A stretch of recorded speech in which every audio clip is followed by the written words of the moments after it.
बिस्मिल्लाहिर्रहमानिर्रहीम, अस्सलाम वालेकुम। पिछले कुछ अरसे से मुसलसल इमरान खान साहब चीफ इलेक्शन कमिश्नर के हवाले से बात कर रहे हैं।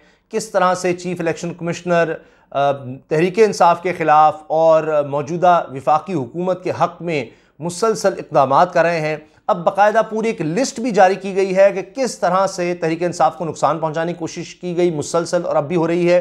किस तरह से मुलाकातों का सिलसिला जारी है हुकूमत के साथ और साथ ही चीफ इलेक्शन कमिश्नर किस तरह से इमरान खान साहब को तहरीक इंसाफ को इन्वॉल्व कर रहे हैं। ये जो फॉरेन फंडिंग वाला मामला है, ममनुआ फंडिंग वाला मामला है, इसमें पूरी किस तरह से स्कीम बनाई जा रही है।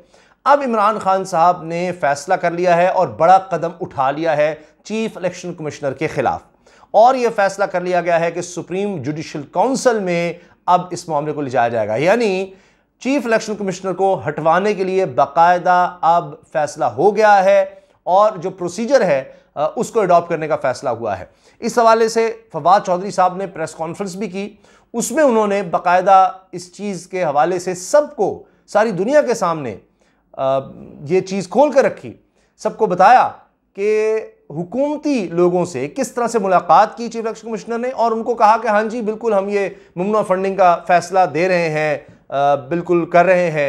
यानी अब एक जज होते हुए, क्योंकि ये एक जज के बराबर है ये ओहदा, और इसके कंडक्ट के लिए यानी यहाँ पर जो जिम्मेदारियाँ हैं, जो फ़राइज़ हैं और जो कोड ऑफ कंडक्ट है, अखलाकी जिम्मेदारी, वो बिल्कुल उसी तरह जिस तरह एक हाई कोर्ट के जज की होती है। तो क्या कोई जज मिल सकता है किसी पार्टी से जब वो फैसले की पोजीशन में हो और एक केस चल रहा है, यानी दूसरी पार्टी से मिलकर, अब यानी मुखालिफ पार्टी के खिलाफ फैसले की वो उनसे मिलकर बात कर रहा है, ये कैसे मुमकिन है। इसी तरह से इमरान खान साहब ने हाल ही में भी कहा कि चीफ इलेक्शन कमिश्नर बताए कि रात को या खुफिया मुलाकातें ये क्यों हो रही, हमजा शहबाज से और मरीम नवाज से ये क्यों छुप छुप के मिल रहे हैं, लाहौर जाने का क्या मकसद है। तो इन मुलाकातों को डिनाई नहीं किया गया, लेकिन ये फिर तर्जुमान इलेक्शन कमीशन की तरफ से बात आई थी कि जी वो सब मिलते हैं, कोई छुप के नहीं मिलते, ऐसी कोई बात नहीं है। तो मुलाकातों को डिनाई नहीं किया गया। इसी तरह से पूरी एक फ़हरिस्त जारी की गई है जो इलेक्शन कमीशन या चीफ इलेक्शन कमिश्नर पर इल्ज़ामात हैं, उनकी फ़हरिस्त। तो पहले तो मैं आपके सामने खबर रख रहा हूँ कि तहरीक इंसाफ, चेयरमैन पाकिस्तान तहरीक इंसाफ और साबिक़ वज़ीर-ए-आज़म इमरान खान ने chief election commissioner Sikandar Sultan Raja के खिलाफ जुडिशल रेफरेंस दायर करने का फैसला कर लिया। यह अब एक आइनी और कानूनी प्रोसेस है जिसके तहत चीफ इलेक्शन कमिश्नर को हटाया जा सकता है।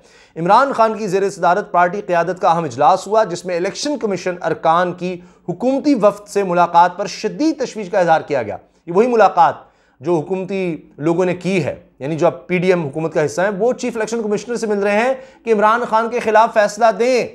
ये जो फॉरेन फंडिंग का मामला है, आप देखिए ना किस तरह से आर्टिकल छपते हैं, किस तरह पूरा एक माहौल बनाया जाता है। अब वो देखिए, अब सना बुच्चा साहिबा का वो बयान बड़ा वायरल हो रहा है, जो उन्होंने एक प्रोग्राम में बात की कि किस तरह से ये नून लीग ने हम सबको साफ़ी बनाया, लिफाफा साफ़ी बना दिया। ये कहते थे साफ़ियों को बुला करके जनाब ये अब एक बयानिया बनाओ, मिलकर बनाओ, और ये इन्होंने पैसे पर लगाया साफ़ियों को। यहीं से साफ़ी, लिफाफा साफ़ी मशहूर हुई, ये नून लीग थी करने वाली। फिर ये तक कहा कि एस्टैब्लिशमेंट को हमेशा कहते थे हमें चलाओ हमें चलाओ, तो फिर यही हाल होना है इनका। तो ये सना बुच्चा साहिबा बात कर रही हैं। तो अब आप देखें कि किस तरह से अब वही काम हुआ साफ़ियों के थ्रू, दीगर तरीक़ों से इमरान खान के खिलाफ ये फॉरेन फंडिंग का मामला करके, और अब चीफ इलेक्शन कमिश्नर से मुलाकात की जा रही है कि जी फैसला भी दो। और अब चूंकि और तो कोई हल नहीं रहा, इमरान खान साहब की मुसलसल फतह ने जिस तरह से इस इंपोर्टेड हुकूमत को घेरा है, जिसको इमरान खान साहब इंपोर्टेड हुकूमत कहते हैं कि जी ये रजीम चेंज के जरिए आई है, तो अब उसमें उनको नजर आ रहा है कि ये सारी मिलकर भी इलेक्शंस में तो मुकाबला नहीं कर सकती, सियासत में इमरान खान का मुकाबला नहीं कर सकती, बयानिए में नहीं कर सकती, कभी सोशल मीडिया, कभी जलसे, यानी हर सतह पर जो सियासी तौर पर हो सकता है, मैदान में किसी भी सूरत मुकाबला नहीं हो सकता। अब यही है कि अंपायर को साथ मिलाकर, यानी खिलाड़ी मैदान में ही ना आ सके कि जनाब नहीं इसको नहीं आने देने से मुकाबला ही नहीं, इसको किसी तरह से हम डिस्क्वालीफाई करवा दें, तो वो खेल हो रहा है। इस पर अब इमरान खान साहब सीख पा हैं और ये फैसला किया गया है। PTI क़यादत ने कहा कि chief election commissioner Sikandar Sultan की जानिब से कोड ऑफ कंडक्ट की धज्जियां उड़ाई गईं। इजलास में चेयरमैन की जानिब से चीफ इलेक्शन कमिश्नर के खिलाफ जुडिशल रेफरेंस दायर करने का फैसला हुआ। इजलास में इलेक्शन कमीशन के खिलाफ सूबाई हुकूमतों में भी कार्रवाई का ऐलान किया गया है। यानी अब खैबर पख्तूनख्वा और पंजाब हुकूमत ये तहरीक इंसाफ के पास है। अब ये दो सूबाई असम्बलियां इलेक्शन कमीशन के खिलाफ अदम एतमाद की करारदाद लाएंगी। यानी दो मुल्क के अहम सूबे ये कह रहे हैं, वहां की हुकूमतें कह रही हैं कि हमें इलेक्शन कमीशन पर एतमाद ही नहीं है। तो किस तरह का इलेक्शन कमीशन होगा फिर? इमरान खान ने कानूनी माहिरीन को कार्रवाई शुरू करने की मंजूरी दे दी है। इस्लामाबाद में इससे पहले रहनुमा तहरीक इंसाफ फवाद चौधरी ने प्रेस कॉन्फ्रेंस में कहा कि इलेक्शन कमीशन की हुक्मरान इत्तेहाद के रहनुमाओं से मुलाकात हुई, जिसमें पीटीआई फंडिंग केस को ज़ेरे बहस लाया गया। यानी एक बंदा जज है, वो फैसला देना है उसने, और वो मुखालिफ पार्टी यानी इमरान खान सब जो मुखालिफ हैं उनसे मिल रहा है और उसमें बात क्या कर रहा है, फंडिंग की, फॉरेन फंडिंग मामले की, केस की, और ये खबर भी छप रही है, सबके सामने ये हो रहा है। सोचिए कि जज जनाब दूसरी पार्टी से मिल रहा है और कह रहा है हाँ जी फैसला देना है, ये करना है, वो करना है, उनको सुन रहा है कि जी फैसला दें, ये सब हो रहा है।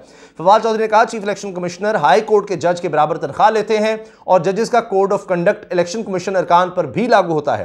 केस के दौरान जज किसी फरीक से नहीं मिल सकता, तो किस तरह इलेक्शन कमीशन के मेंबरान पेंडिंग केस पर मुखालिफ पार्टी से मुलाकात कर सकते हैं, जो भी केस चल रहा है वहां उसमें। इन्होंने कहा कि चीफ इलेक्शन कमिश्नर और अरकान ने मुलाकात करके अदलिया के कोड ऑफ कंडक्ट की संगीन खिलाफ वर्जी की है। पेंडिंग केस के दौरान मुलाकातें नहीं की जा सकती।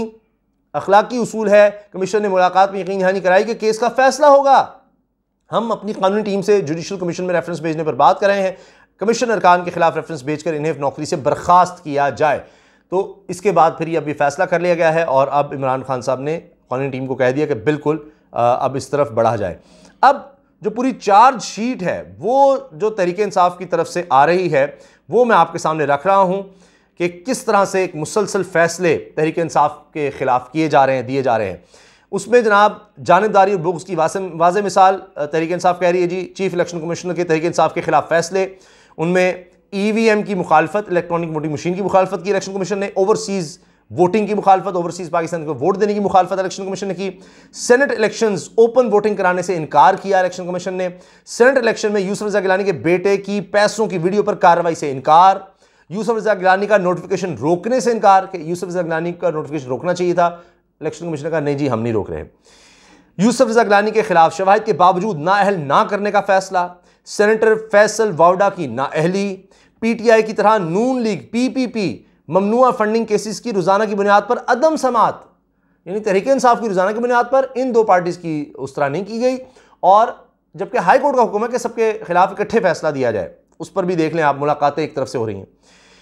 KP के बल्दियाती इलेक्शंस में अली अमीन गंडापुर के खिलाफ कार्रवाई, भाई की नाअहली, KP वजीर ट्रांसपोर्ट शाह मोहम्मद की नाअहली, NA 75 डस्का ज़िमनी इलेक्शन रीपोल ऑर्डर्स। अच्छा, पूरे हल्के में, यानी दरखास्त दी गई थी उन्हीं की तरफ से 20 हल्कों की, उन्होंने कहा नहीं पूरे हल्के में जनाब रीपोलिंग होगी।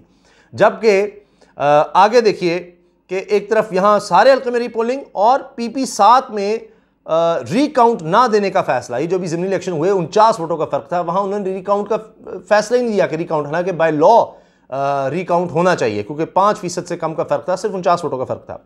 ज़िमनी इलेक्शन में पोलिंग एजेंट्स दूसरे हलकों से लाने पर पाबंदी, ये भी इलेक्शन कमीशन ने लगाई थी।